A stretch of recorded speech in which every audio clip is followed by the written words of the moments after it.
Welcome to the deep dive. Today we're getting a VIP pass into the mind of someone who dedicated his life to cracking the code of success. Napoleon Hill. Exactly. And what's really remarkable is that Hill didn't just write about success. Hmm. He lived it. Yeah. He spent over 20 years interviewing over 100 incredibly successful people, Wow. analyzed data from 16,000 individuals, Talk about a deep dive. talk about a deep dive, Yeah. and then Yeah. use those principles to achieve success in his own life. That's right. We're diving into his book, The Law of Success. Yeah. And trust me, Great book. this is more than just some dusty old self-help book. Oh, yeah. This is a blueprint for building a life you truly want. It is. Think defining your goals, rewiring your mindset, Absolutely. and even tapping into those hidden reserves of potential we all have. We're going to unpack some fascinating stories and examples from Hill's research, too. Okay. Like how a young preacher manifested $1 million school Oh. simply by daring to dream big and share that vision with the world. Oh, I love that story. It really shows the power of belief, doesn't it? It does. And speaking of belief, Yeah, Hill had this whole concept of the definite chief aim. right. Can you explain that one for our listeners? Absolutely. It's all about having a crystal clear purpose, Okay. a driving force behind everything you do. Uh-huh. Think of it as your North Star guiding you through life's decisions and keeping you on course. Makes sense. It's like without that clear aim, Yeah. you're just drifting, right? Exactly. Like a ship without a rudder, as Hill puts it. Hmm. And he actually provides a really cool visualization exercise to help you define your aim. Oh, cool. Imagine yourself at a council table with historical figures you admire, Okay. people who embody the qualities you aspire to. Hmm. You're absorbing their wisdom, getting advice, and refining your vision for your life. Okay. Who would you choose for your dream team? That's such a great question. For me, I think I'd have to have Marie Curie there. Whew. Her dedication to science is just incredible. Yeah. And maybe Nelson Mandela, someone who fought for justice with incredible courage and resilience. Right. What about you? Who would be at your table? Oh, that's a tough one. Yeah. There are so many inspiring figures throughout history. Yeah. But for me, I think I'd include Leonardo da Vinci Okay. for his boundless curiosity and mastery of so many different fields. That's a great choice. Thanks. But Hill didn't stop at just having a vision, did he? No. He talked about the importance of truly believing in your aim. Right. It's almost like that belief becomes a self-fulfilling prophecy. Absolutely. He said you have to believe in your aim with such unwavering conviction Wow. that it becomes a reality in your mind. Okay. And then almost magically, it starts to manifest in the real world. Interesting. It's like the universe conspires to help you achieve what you truly believe in. It's like that saying, whether you think you can or you think you can't, you're right. Do you have an example from Hill's research that illustrates this? Oh, there are so many. Yeah. But one that comes to mind is the story of Edwin Barnes. Okay. He was absolutely fixated on working with Thomas Edison, Okay. specifically in the area of selling Edison dictating machines. Okay, so he had his definite chief aim, Yeah, working with Edison. exactly. What did he do with that? He didn't just want it, Mm. he expected it. Wow. He held on to that belief so fiercely Okay. that he eventually got his chance to meet Edison and prove himself. Wow. And guess what? What? He ended up achieving huge success in sales and gained financial freedom at a young age. Wow, that's inspiring. But what about when we inevitably hit those roadblocks? Yeah. But let's be real. Sure. Life doesn't always go according to plan. Here's where another one of Hill's principles comes in. So- Persistence. Okay. He considered it an essential factor for success. Right. He uses Thomas Edison again as an example, pointing to the fact that Edison went through more than 10,000 failed experiments What? before perfecting the incandescent light bulb. Wow, that's a lot of failed experiments. Most people would have given up long before that. Exactly. Yeah. But Edison understood that setbacks are inevitable. Right. They're part of the process. It's giving up. That's the real failure. So we need to reframe those setbacks. Yeah. See them as learning experiences, not roadblocks. Exactly. Now, all of this, the belief, the persistence, Hmm. it ties into another crucial aspect of Hill's philosophy, Okay. conquering fear. Okay, let's talk about fear. This is something we all grapple with, right? You do. What were Hill's insights here? He identified 6 basic fears that hold people back: Okay. poverty, criticism, ill health, loss of love, Mhm. old age, and death. Right. But here's the key. Okay. He believed these fears aren't always based in reality. Okay. They're often rooted in what he called social conditioning, So we're kind of programmed to be afraid of these things. Yeah. even if they're not necessarily true threats. Exactly. And to illustrate this, Hill tells this funny story about his Airedale dog, Okay. who kept stealing chickens from a neighbor. Okay. One day, this feisty hen decided she wasn't going to take it anymore. And she fought back, pecking and squawking like crazy. Oh, God. You know what? That dog never stole another chicken again. Okay, I can just picture this epic showdown between the dog and the hen. That's hilarious. But what's the deeper lesson here? It's about challenging our assumptions. Okay. That dog had this fear of the hen, probably based on what he'd been taught or observed. Right. But once he actually faced his fear, Yeah. he realized it wasn't as scary as he thought. So we need to confront those fears head on, and we might just find they're not as big and scary as they seem in our minds. Exactly. Now, once we start to conquer those fears, Uh-huh. that's when we can start to cultivate something really powerful. Okay. Self-confidence. And Hill wasn't talking about arrogance, right? No. What's the difference? It's not about being cocky Okay. or thinking you're better than everyone else. Right. True self-confidence is about knowing your strengths, Hmm. recognizing your weaknesses, Okay. and believing in your ability to learn and grow. It's about having that inner I can do this attitude, even when things get tough. Exactly. And it's also about controlling your thoughts, Okay. visualizing yourself, Right. already embodying the success you desire. Right. He'll believe that our thoughts create our reality. Do you have a story that shows how powerful self-confidence can be? Absolutely. Hill tells this story about a man Okay. who came to him feeling totally defeated and despondent. Oh, no. Hill basically gave him a pep talk, Okay. encouraging him to change his attitude, stand tall, Uh-huh. and project an air of confidence. So he went from feeling defeated to feeling like he could conquer the world, just from a pep talk. Well, it wasn't just any pep talk. Okay. Hill really understood the power of belief Mm-hmm. and how it can transform your entire outlook. Oh. And the most amazing part, Mm-hmm. within a few days of this pep talk, Wow. the man completely transformed himself Wow. and landed a job that paid $3,000 a year, a lot of money back then. Wow. That's incredible. It really highlights the power of mindset, doesn't it? But we all know that enthusiasm and confidence can sometimes lead us astray, right? That's where self-control comes in. Okay. Hill called it the balance wheel, Okay. the thing that prevents our enthusiasm from turning into recklessness. So it's about channeling that energy wisely. Right. Not letting it run wild. Exactly. Self-control is about resisting those impulsive urges, Right. thinking before you act and choosing your battles wisely. Okay. It's the foundation for making sound decisions that align with your goals. So how does a lack of self-control impact our ability to be successful? Hill tells this story about a man Okay. who was about to close a $50,000 printing order. A huge deal. Wow. But he had this weakness for roast turkey. Oh, no, I have a feeling this isn't going to end well. He overindulged at lunch Yeah. and ended up feeling sluggish and out of sorts during a crucial meeting. Oh. He couldn't focus. Oh. He missed important details. Yeah. And guess what? What? He lost the deal. Oh, no. All because he couldn't resist that extra serving of turkey. Yikes. That's a pretty hefty price to pay for some roast turkey. I guess it shows that even seemingly small choices can have a ripple effect on our success. They can. So we've covered a lot of ground here. Yeah. We've got our definite chief aim. Right. We're working on conquering those fears. Yes. And we're building up our self-confidence and self-control. Yeah. But how do we actually unlock our full potential? Right. What's the secret sauce? Well, according to Hill, a big part of that secret sauce is imagination. Okay, so we're not just talking about daydreaming here, right? What did Hill mean by imagination? He believed that imagination is the driving force behind innovation and problem solving in every field. Okay.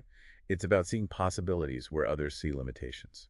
About thinking outside the box, coming up with creative solutions. I love that. It's about tapping into that creative spark that we all have inside of us. Yeah. What kind of examples did Hill give to illustrate this? He shares some really vivid examples, Okay. like the story of a guy who took this old rundown barn Okay. and transformed it into a thriving auto shop. Oh.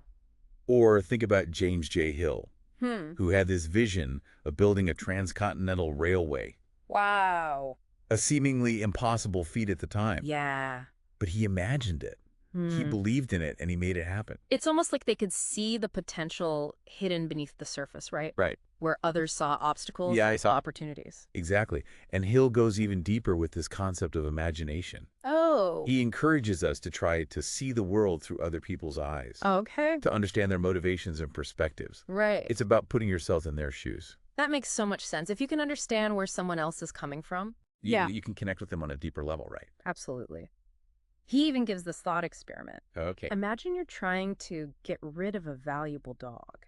Right. What approach would work best? Hmm. Would you try to force it on someone? Oh. Or would you find a way to make them desire the dog, Yeah. to see its value? That's such a great question. It really makes you think about how to influence others effectively. It does. And it shows how imagination can be applied to so many different areas of life, Right. and not just creative pursuits. Right.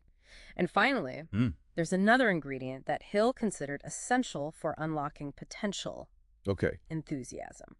Now, I have a feeling this is more than just being peppy and cheerful, right? It is. What's the real power of enthusiasm? It's about genuine, infectious passion that draws people to you and your ideas. Okay. It's the kind of energy that makes people sit up and take notice. It's like that spark that ignites action, right? Yeah. Like you can have the best idea in the world. But if you don't present it with passion and conviction, Yeah. it's not going to go anywhere. Think about it this way. Okay. Imagine you're reading a dry, unemotional sales pitch Hmm. versus listening to someone who is truly passionate Right. about their product or service. Okay. Who are you more likely to buy from? Definitely the passionate one. Exactly. Enthusiasm is contagious. Exactly. Okay, so we've talked about the importance of having a definite aim, Right. conquering fears, Yeah. and cultivating self-confidence, self-control, imagination, and enthusiasm. Yes. But how do we take all of this and Right. turn it into something tangible, something real? That's where Hill's principles of success really start to shine. Okay. He delves into what he calls the science of success. Ooh, I love the sound of that. Yeah. The science of success. Practical strategies that can help you achieve your goals. What's the first principle we should explore? Well, one of Hill's most intriguing concepts is something he called the mastermind. Okay, the mastermind Yeah. sounds powerful. What exactly is it? Think of it as a kind of dream team, Okay. but not just any dream team. It's a close-knit alliance of like-minded individuals who share your values, Right. support your goals, Yeah. and challenge you to become your best self. So it's about the power of collaboration, It of is. surrounding yourself with people who inspire and uplift you. Exactly. It's about harnessing the collective intelligence, energy, and experience of a group. Okay. Hill believed that the mastermind could be a powerful force Hmm. for achieving anything you set your mind to. That's a fascinating concept. How would someone actually go about building a mastermind group in their own life? Where do you even start? Well, Hill suggested that you start by identifying people who you admire and respect, Okay. people who embody the qualities you want to cultivate in yourself. Hmm. But it's not just about finding successful people. Huh. It's about finding people who are supportive, encouraging, Right. and willing to challenge you to grow. Yeah. So it's about quality over quantity, right? It is. It's not about having a huge network, No. but about having a small circle of trusted advisors and collaborators. Precisely. And it takes work to build a mastermind group. Right. You need to nurture those relationships, Uh-huh. be open to feedback, Yeah. and be willing to contribute your own unique talents and perspectives. I can see how that kind of synergy could really amplify your success. Yeah. It's like having your own personal board of advisors Oh. cheering you on and helping you navigate those challenges. Exactly. And Hill believed that the mastermind principle could be applied to so much more than just personal success. Oh, really? He suggested that churches, schools, Wow. and even newspapers could combine their influence to create positive change on a massive scale. Wow. Now that's a powerful thought. It is. Imagine the impact if different organizations pooled their resources Yeah. and worked together towards a common goal. It's all about collaboration and Yeah. harnessing the collective power of a group. Now, another key principle in Hill's science of success Right. is something he called accurate thinking. Okay, accurate thinking. Yeah. That sounds pretty straightforward. What exactly did Hill mean by that? It's about training your mind to be a discerning filter, separating fact from fiction, Okay. and resisting those knee-jerk emotional responses that can cloud your judgment.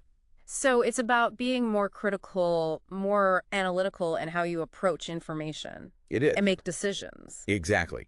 Hill believed they were constantly bombarded with information, Right. opinions, and beliefs from the outside world. Right. And if we're not careful, Mm. we can easily get swept up in the, they say, chorus of negativity and gossip. That's so true. Especially in today's world with social media and the Yeah. 24/7 news cycle. Right. It's easy to get caught up in the hype and lose sight of what's really important. Exactly. So accurate thinking is about taking a step back, Okay. questioning assumptions, Mm. doing your own research, Right. and forming your own informed opinions. It's about being more intentional with what you allow into your mind, right? It is. Filtering out the noise Right. and focusing on the signals that actually matter. Exactly. And that ties into another important principle, concentration. Okay, concentration. Yeah, We all know we should be more focused, we do. but how do we actually do that? Especially in a world full of distractions. Well, Hill believed that concentration is like a muscle. Okay. The more you exercise it, the stronger it becomes. Right. He recommended practicing by focusing your mental energy on a single point, even for short periods of time. So it's about training your mind to stay present, Yes. to resist those mental squirrels Right. that are always trying to pull your attention away. Exactly. He even suggested finding a quiet, secluded place Okay. where you can visualize your goals free from distractions. I like that. And this is where things get really interesting. Okay. Hill believed that if you could fully develop your powers of concentration, you could even tap into what he called the universal mind. Wait, the universal mind? That sounds pretty out there. What exactly was he talking about? It's a fascinating concept.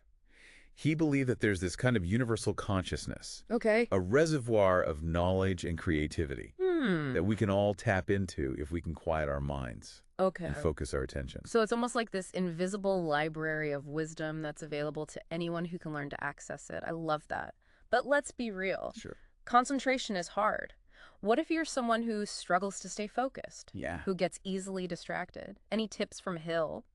Well, Hill acknowledged that concentration is a skill that takes practice, just like anything else. Okay. He suggested starting small, Right. maybe focusing on a specific task for 5 minutes at a time, Okay.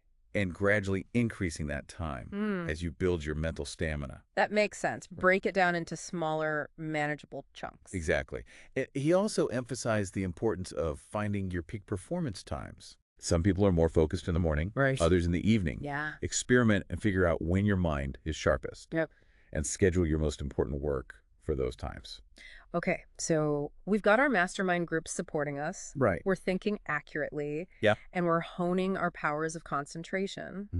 What's next on the agenda? Well, Hill had another principle that he considered essential for success, Oh, the law of increasing returns. the law of increasing returns. Yeah. That sounds intriguing. What's that all about? It's the idea that the more you give, the more you get back. Okay. But it's not just about working hard. It's about consistently going above and beyond, exceeding expectations, Right. and delivering more value than is expected. So it's about creating a reputation for excellence. Exactly. Okay. It's about building a track record of delivering exceptional results, whether your work, your relationships, or your personal life. Right. And Hill believed that this kind of consistent effort would ultimately lead to greater rewards and opportunities. Kind of like a snowball effect. The more you give, the more momentum you build, Exactly. and the bigger the returns become. Precisely. Hill believed that this principle applied to all areas of life.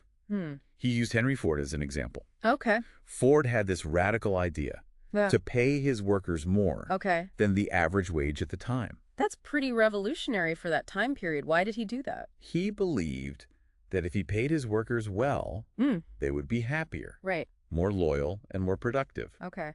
And he was right. Wow. His company thrived, Good for him. and he became one of the richest and most successful men of his time. Wow. That's an incredible example of the law of increasing returns in action. It really highlights the importance of thinking long-term, of investing in your people, Right. and in creating a culture of excellence. Exactly. And it reminds us that success isn't just about taking, it's about giving back, Right. about creating value for others, and about making a positive impact on the world.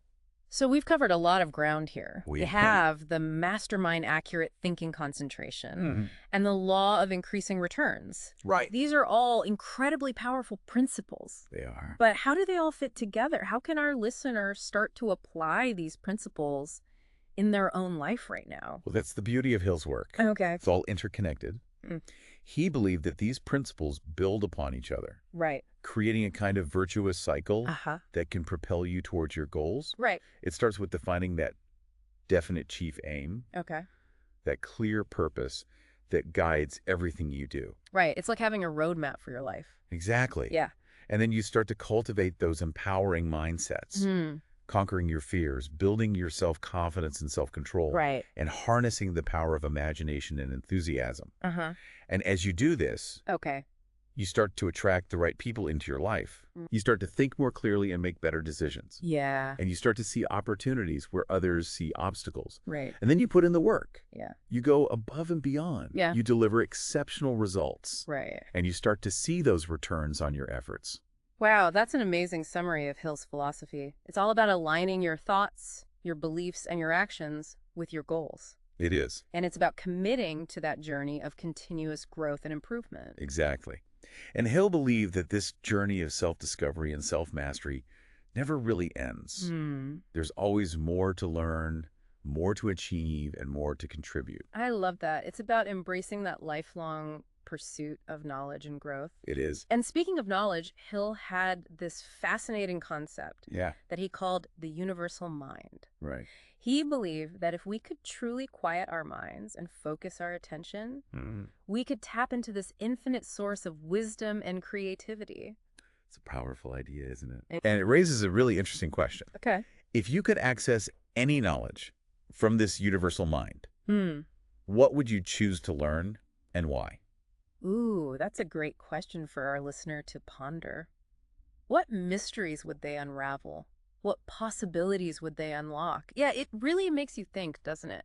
About all those possibilities. It does. The power of our own minds, the potential that lies within each of us. And that's what I find so inspiring about Hill's work. It's all about empowering you to take control of your destiny, Right. to believe in yourself, and to create the life you truly desire. It's a reminder that success isn't some magical formula. Right. It's a journey It is. of continuous growth, learning, and self-discovery. And it's a journey that anyone can embark on, Right. no matter where they're starting from. That's so true. Hill's principles are timeless and universal. They are. Whether you're an entrepreneur, an artist, a student, or just someone who wants to live a more fulfilling life, these principles can help you achieve your goals. Absolutely. It's all about taking those first steps, believing in yourself, and never giving up on your dreams. Well, this has been an incredible deep dive into the mind of Napoleon Hill. It has. I don't know about you, Yeah, but I'm feeling super inspired and ready to put some of these principles into action. me too. What about you? What are some of your biggest takeaways from Hill's work? For me, it's the power of belief. Mm. Hill really emphasized that you have to believe in yourself and your vision Right. with unwavering conviction. Mm-hmm. And that belief becomes a self-fulfilling prophecy, Wow. drawing opportunities and resources into your life. I love that. It reminds me of that quote. Yeah. Whether you think you can or you think you can't, you're right. Right. It all starts with that inner belief. Exactly. And I also think Hill's emphasis on the mastermind is so relevant today. Okay. In a world that's increasingly interconnected, Right. collaboration is more important than ever. It's about finding your tribe, It is. those people who support your vision and challenge you to grow. Exactly. And finally, Mm. I think Hill's message of persistence is so crucial. Right. We all face setbacks and challenges, We do. but it's how we respond to those challenges that determines our success. Mm. It's about getting back up, Right. learning from our mistakes, Mm. and never giving up on our dreams. So true. It's about embracing that grit and resilience Yeah. that helps us overcome those inevitable obstacles. Absolutely. Well, we've covered a lot of ground in this deep dive, We have. but I know we've just scratched the surface of Napoleon Hill's wisdom. What are some resources you'd recommend for our listeners Sure. if they want to learn more? Of course, Hill's book, Mm. The Law of Success, Okay. is a must-read. Yeah. It's full of incredible insights Right. and practical strategies for achieving your goals. Mm. And there are also many other books, articles, and podcasts Yeah. that explore Hill's philosophy in more depth. Right. A quick online search will open up a treasure trove of information. Yeah. That's great advice. And remember, knowledge is most powerful when it's applied. It is. So we encourage you to take what you've learned today Yeah. and start putting it into practice in your own life.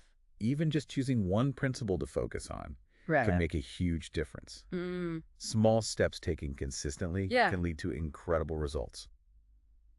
We'd love to hear about your biggest takeaways from this deep dive into Napoleon Hill's law of success. Yes. What resonated with you? What are you going to put into practice? Share your thoughts and experiences with us on our website Mm. or connect with us on social media. Okay. We're always excited to hear from our listeners. Until next time, keep learning, keep growing, and keep aiming for the stars.